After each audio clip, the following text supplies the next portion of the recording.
네, 안녕하세요. 토요일입니다. 방금 저는 이제 우리 토요일 날 일이 끝났고, 아침부터 준비해둔 영상인데 오늘 이제 수업 같이 한 사람들한테 얘기하니까, 오신 분들한테는 100% 공감을 받았습니다. 파이코인 채굴하는 남성들은 정말 촉이 좋은 아주 샤프한 사람들이다. 근데 파이코인 채굴 안 하는 여성들은 정말 여성다운 여성일까라고 제가 순화시켜서 표현했지만, 파이코인 채굴 안 하는 여성들은 여자도 아니다, 뭐 이런 말 하고 싶었죠. 원래는 제 친구 중에 그 카카오 택시 하는 친구가 둘이 있어요. 그 중에 한 명은 이제 뭐 중앙대학 경영학과인가 나오고, 삼성화재 뭐 지점장도 하고 아주 뭐 애가 씩씩해요. 그래서 제가, 야, 너 택시 이거 왜 하냐? 그랬더니, 응? 저기 손자들 장난감 사주고, 너 아직 손자 없지? 요즘 엄마 아빠들 애들 장난감 가게 못 간다 겁나서.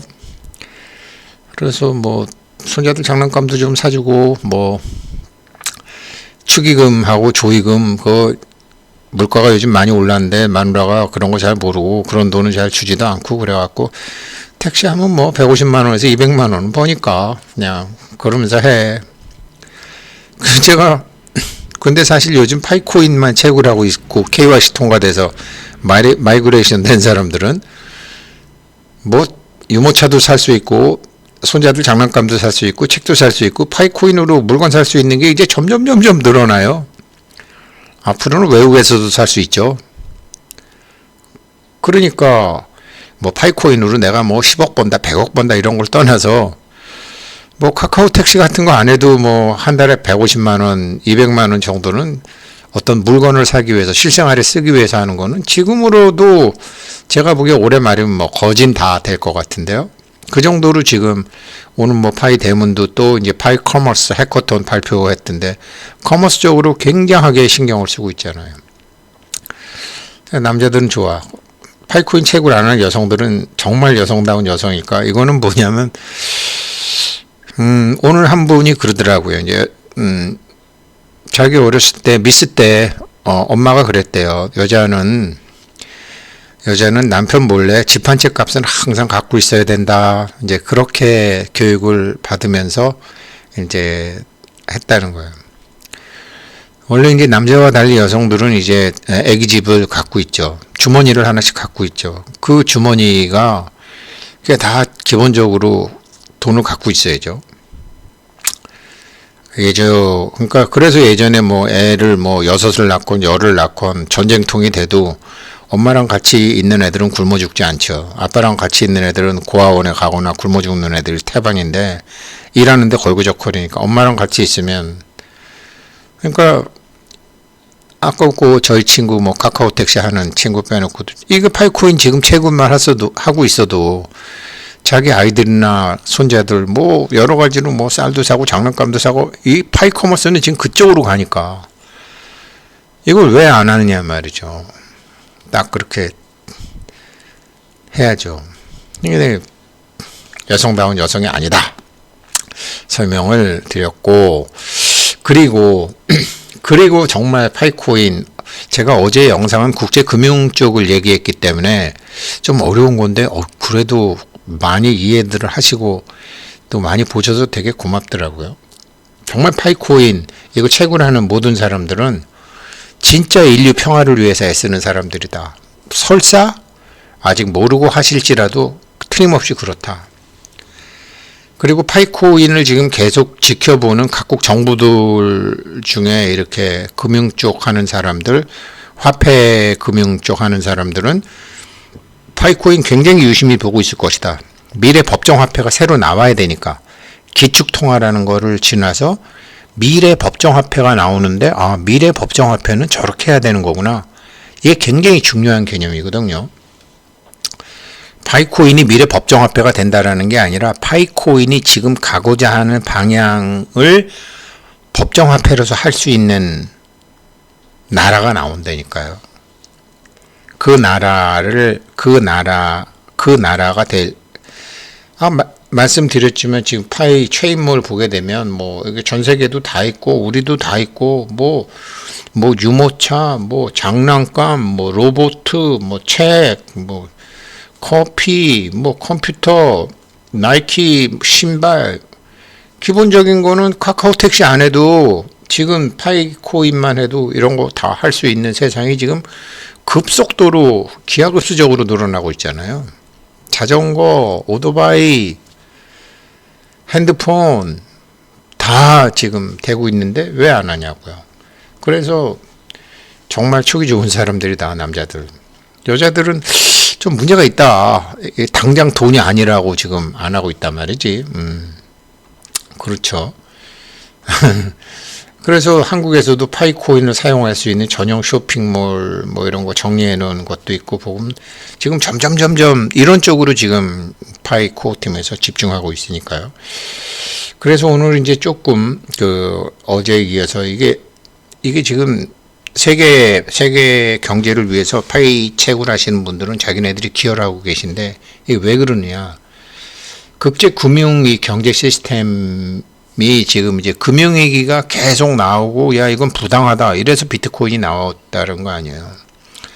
그러면 국제 금융 경제 시스템에 도대체 뭐가 잘못됐었는데 이걸 어떻게 바로잡을 것인데 이게 아직 답이 안 나왔거든요. 다시 이거를 설명드리게 되면 1970년대, 80년대, 90년대 금융위기가 왜 생겼냐면 대규모 자금이 신흥시장, 뭐 한국, 대만, 뭐 이렇게 이런 좀 이렇게 저개발 국가, 개발도상국 국가로 뭐 인도네시아, 태국 이런 데로 자금이 유입된 다음에 발생했거든요. 70년대, 80년대, 90년대. 그러다가 보니까 이게 이제 한번이죠. 처음엔 영국도 이런 데 당했죠. 그래서 이게 신흥시장으로 들어왔다가 확 나가니까 그 나라들이 막 망하기 시작했잖아요. 아르헨티나도 겪었고, 뭐, 우리도 겪었고, 태국도 겪었고, 인도네시아도 겪었고. 그래서 그런 나라들은 외국 자본 유입을 막거나 감시를 했죠. 소위 한문위를 감시를 시작했죠. 우리나라도 외환 지금 들어오려면 어디에다 쓸 건데, 얼마인데, 언제 나갈 건데, 돈 들어온다고 다 좋아하는 거 절대로 아니죠. 확 들어왔다 확 나가면 나라 망하니까. 지금 이 한문위라는 게 국제적으로 굉장히 난리를 쳤잖아요. 그런데 이런 나라들이 이렇게 돈이 들어와서 그거 갖고 잘한 나라들, 한국이나 대만, 예전에 일본, 중국 이런 나라들은 거꾸로 외국 자본을 들어와서 무엇인가를 잘해갖고 거꾸로 자본 수출국이 무시 못할 정도의 자본 수출국이 됐는데 사실 중국은 아니지.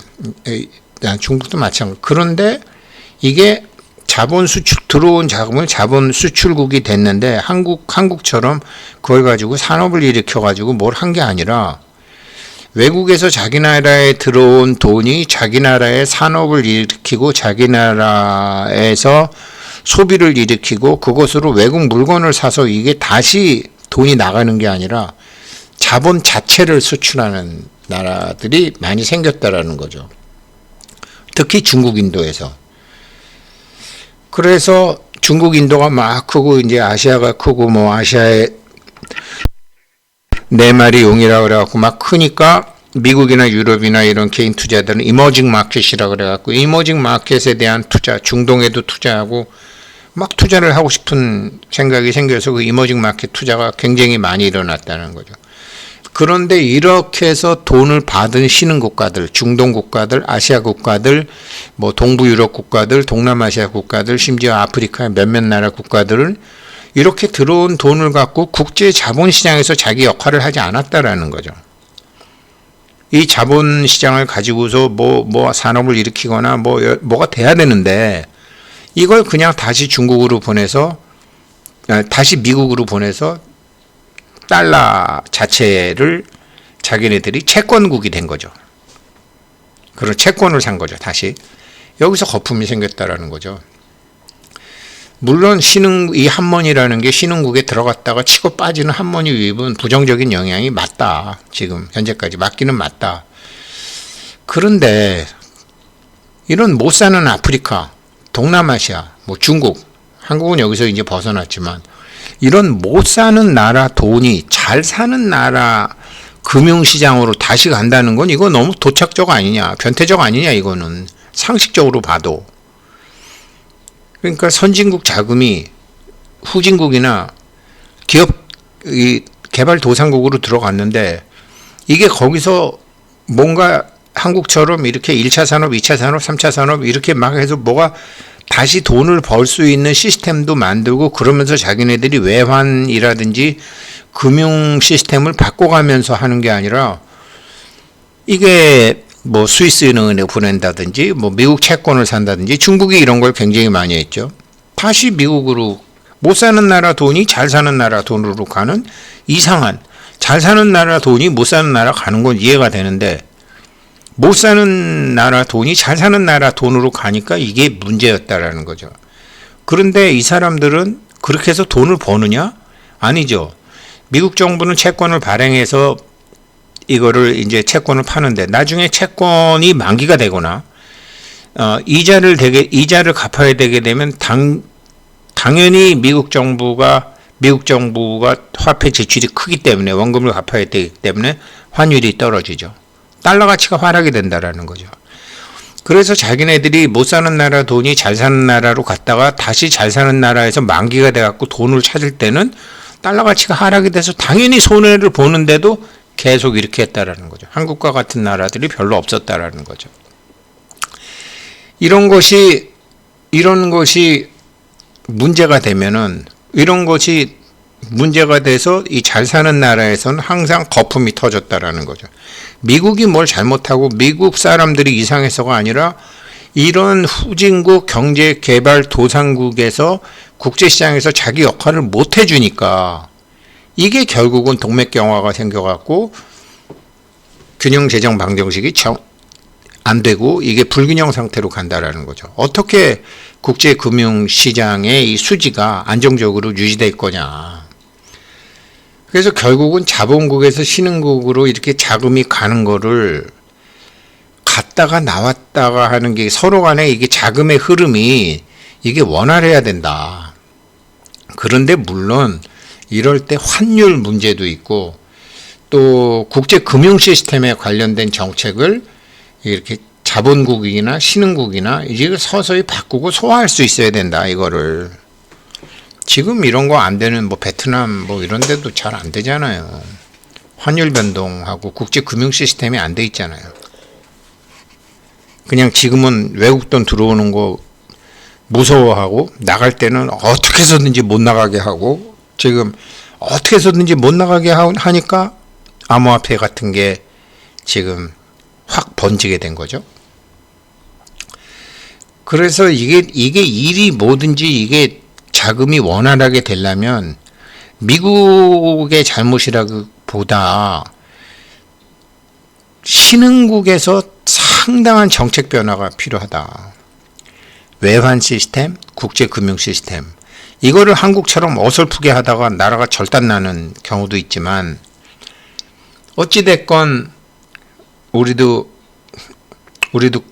금융실명제 해놓고서 이게 외환 자유화 했다가 한머니에 당한 거 아니에요.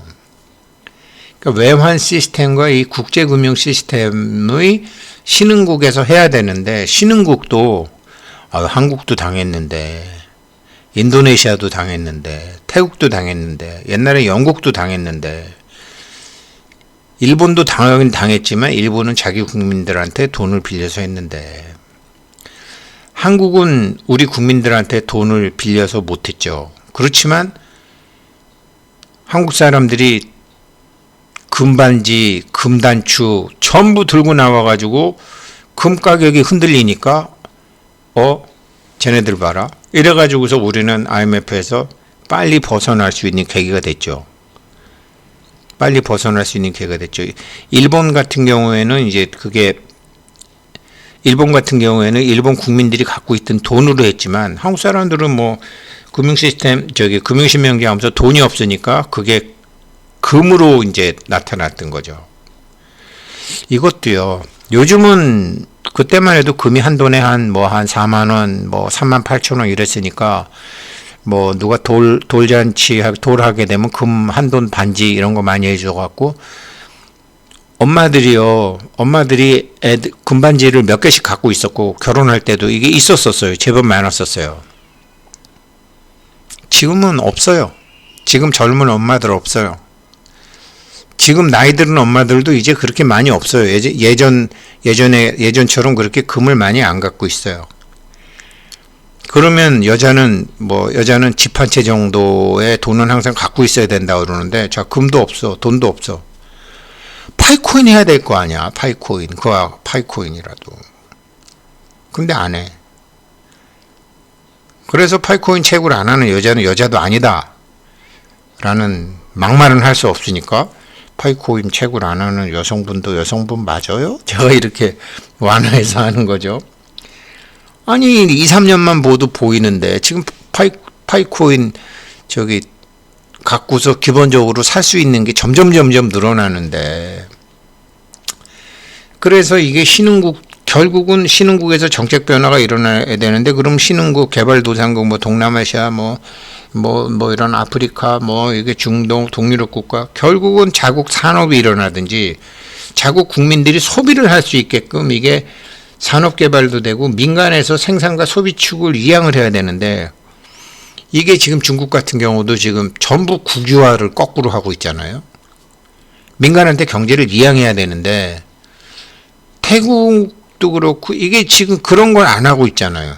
이러면은 국제 금융 시스템이 언제 깨져도 깨진다라는 거죠. 결국은 이런 신흥국이나 개발도상국에 민간 소비가 일어나야 되거든요. 이게 안 되니까, 이걸 안 하니까 이 자본국들과 신흥국들 사이에 공동의 외환 보유고, 그러니까 가령 이제 태국이다 그러면 달러하고 태국이다 그러면 달러로 빌려서 달러로 갚는 게 아니라 바트로 빌려서 바트로 갚는 거죠. 그래서 우리도 이제 일본하고 300억 불 수합 계약했다, 미국하고 100억 불 수합 계약했다라는 게 이제는 자기네 나라 돈으로 빌리고 자기네 나라 돈으로 갚는 거죠. 그러면은 그런 금융위기가 별로 안 생기잖아요. 그런데 이거는 그 수합도 우리도 옛날에 일본하고 하다가 일본하고 사이 안 좋으니까 일본하고 안 하다가 다시 일본하고 사이가 좋아지니까 일본하고 하다가 미국도 안 하다가 다시 또 하다가 이렇게 정치적인 것에 따라서 왔다 갔다 하는데, 외부에서 발생한 금융위기에 대한 어떤 방어 체계를 굳히기 위해서는 이게 공동의 외환 보유고 외화가 뭐가 있어야 된다. 이것을 하는 새로운 복수통화가 나와야 된다. 이게 현재까지 그 금융위기가 안 생기게 하는, 이게 환율의 위험이라든지 한mon이라든지 국제 자금의 흐름 때문에 공동통화가 하나 돼야 된다라는 거거든요. 그런데 여기서부터 이제 재밌는 말씀을 드리면, 여기 미래의 한국 이런 거 제가 어느 건지 모르겠어요. 우연히 하나 봤는데 한국에서 발행된 새로운 통화가 국제통화의 복수 기축통화가 된다라는 거예요. 근데 확률은 굉장히 높은 것 같아요.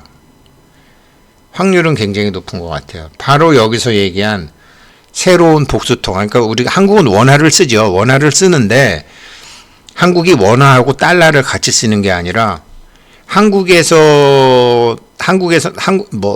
만드는 게 아니라 전 세계가 한국에 요청하겠죠. 한국이 선진국과 개발국 후진국 사이에 거기에 딱 그 중간에 있으니까, 야 한국 니네 한번 통화 만들어봐. 물론 세계의 기축통화는 달러고 니네 나라 돈은 원화인데 예를 들어서 공화라는 걸 한번 만들어봐. 그러니까 한국이 그러니까 달러화하고 원화를 같이 쓰는 나라가 아니라 공화와 원화를 같이 쓰는 나라가 되는 거죠.